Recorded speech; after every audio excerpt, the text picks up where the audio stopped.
Ideally, we're all inventors, and we invent a product that is useful, that everybody wants, that we can sell, and that's it. That's all we need to do. Hey yo, good morning. Just took my kid to kindergarten. I'm going to begin the day and well, not my emails because I did those already, but yeah, I have a meeting set up with a client, potential client, again from Australia.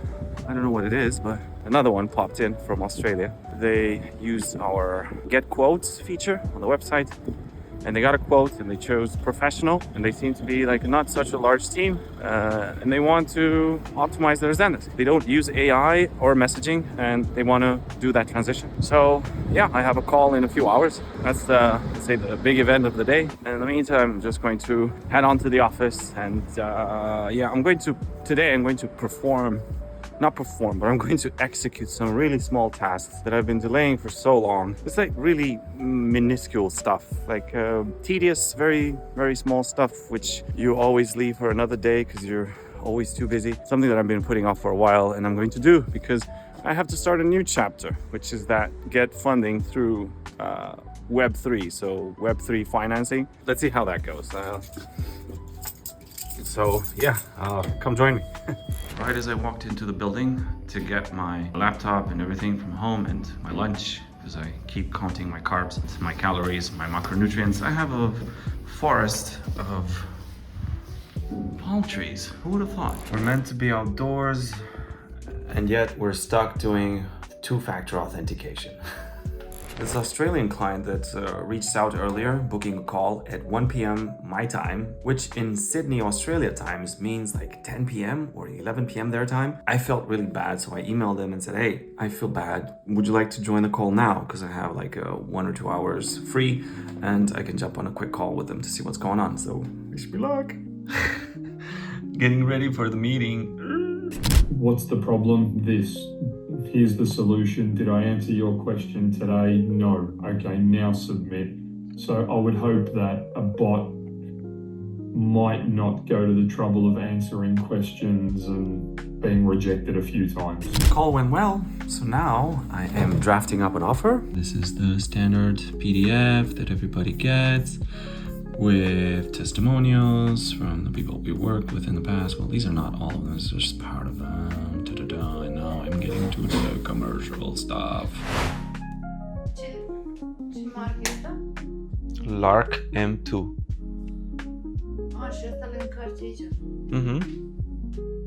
Right, put a smiley face on it. So, because I want to walk with it on the street, so let's... Is it still working? How is the sound now? I want to know if the sound is going crazy. Ha!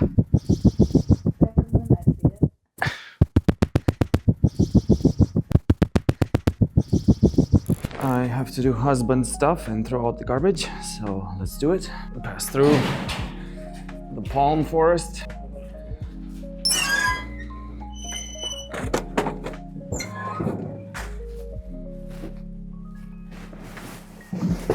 I still have to focus on these tasks that I've been procrastinating for a long time, these micro tasks, and I always find an excuse to do something else. These things won't move the needle per se. I don't know, I just maybe think they won't. What works is, you know, getting people to your website, which Google made a really good job in limiting the number of organic traffic people get because, you know, money. And now you're supposed to just pay to appear in their searches because they've commoditized this search behavior, and they've basically destroyed 90% of businesses, the traffic that comes to them anyway. Because when you type something, Google automatically, as you've seen, just shows you where to buy it from. And they obviously, if you give money to them, they will prioritize you, and they put you as high up as you're willing to pay for. So I guess what gets people to the website is people watching YouTube, and that's probably how people end up on the website most of the times. So yeah, figured I'd just ramp up the YouTube production, and well, obviously not with quality because I'm holding my phone now, so quality has definitely suffered. I do have an iPhone 15, which, you know, I try to give a best image quality that I can, or with this kind of mobility, I guess. I still have to factor in convenience, right? Because I can't just hold on a big camera and stuff.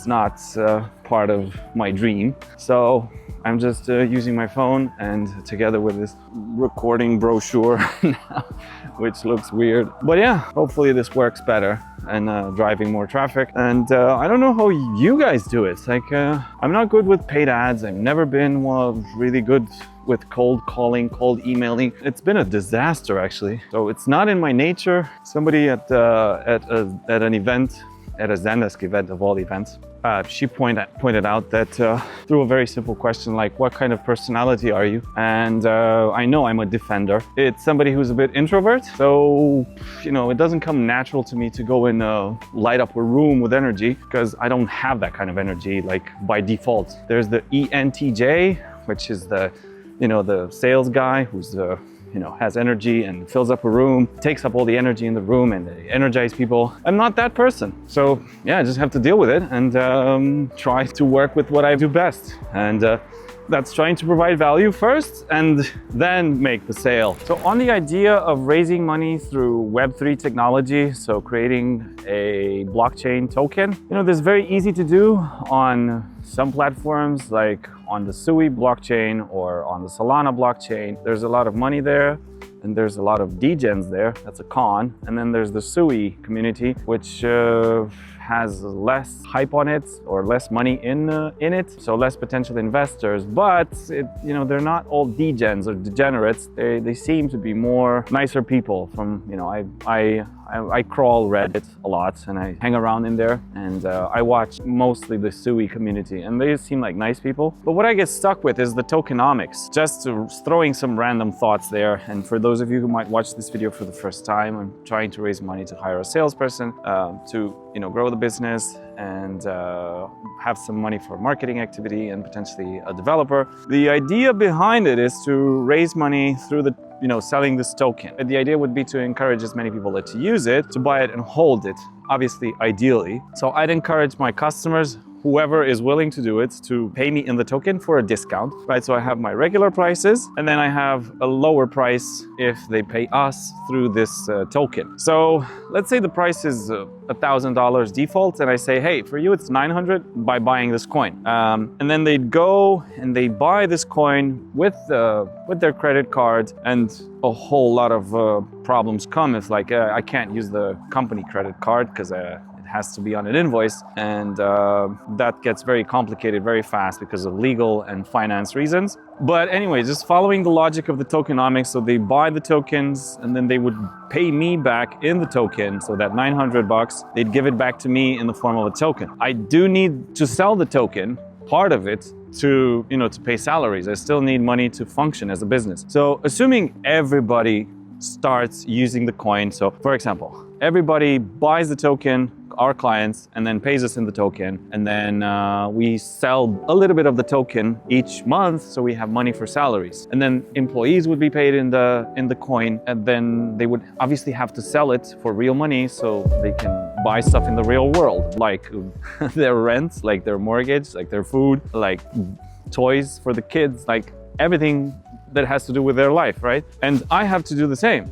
But I don't know how it works because, you know, if I only put collateral, let's say, I don't know, like $1,000 for this token, that's very low. In an ideal world, I'd put, you know, I create 1 million tokens and I put collateral $1 million. I don't have $1 million.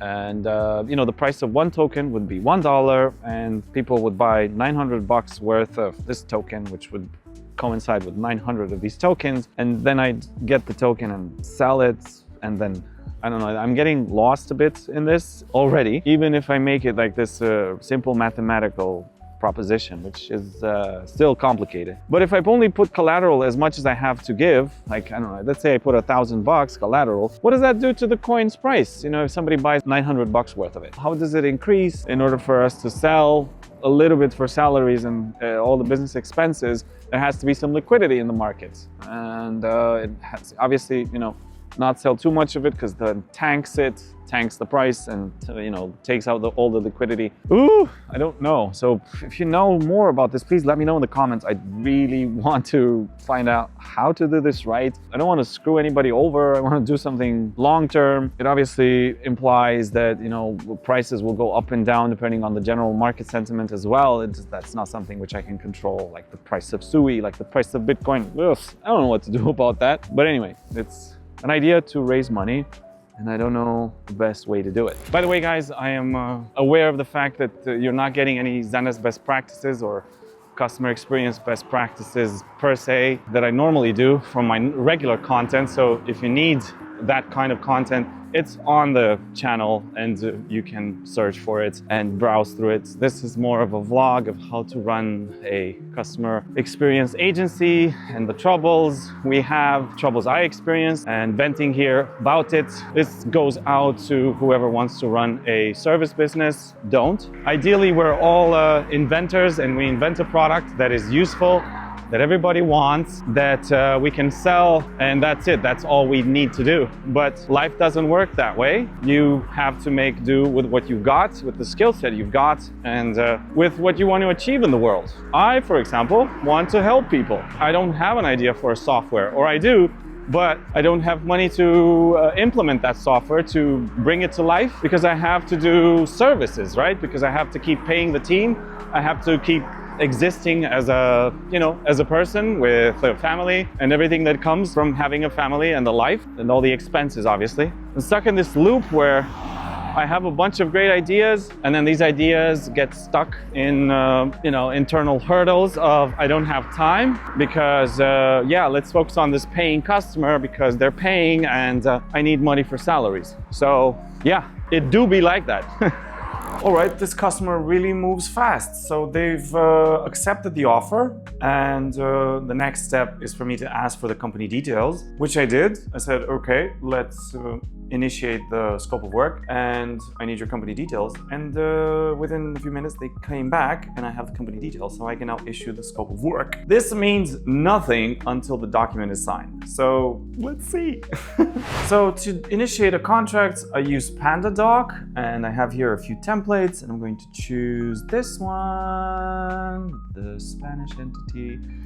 And then I have to give it a name, and add in all the company details, scope of work, and the actual things that we're going to do, timeline, etc. I really hope I'm not going to regret recording this. Every day I come here and I complain to you guys, and I feel bad for doing that, but today, I'm grateful because not all days are like today, February 13th, day of recording, where I have a call with the customer. The customer, says, oh yeah, I found you on YouTube. I am a fan of your YouTube channel. I like it, whatever. I got value from it, and I would like you to help me with Zendesk because you seem to know what you're doing, you and your team. During the call, I made it clear that, oh, by the way, you don't have to pay anything until you get value. And the person was like, oh, really? You look like you know what you're doing. You have a team, and I don't have to pay anything? Yeah.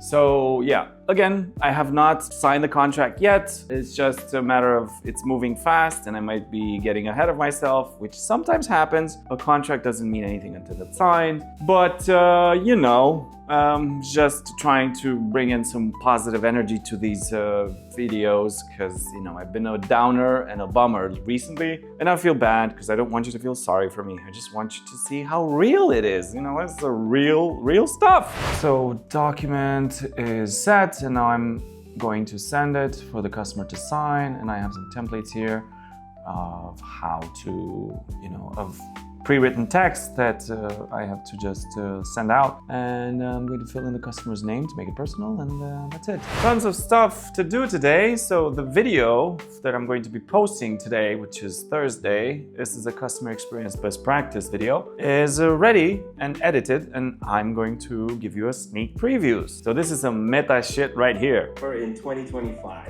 Next thing on the list is to organize a webinar for Zendesk Copilot, where we demo how Zendesk Copilot can enhance productivity for teams and how useful it is in optimizing processes. So, whoop-de-doo!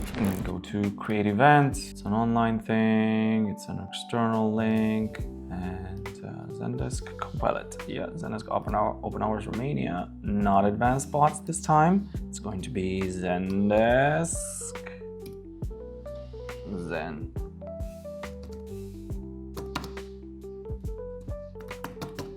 Copilot.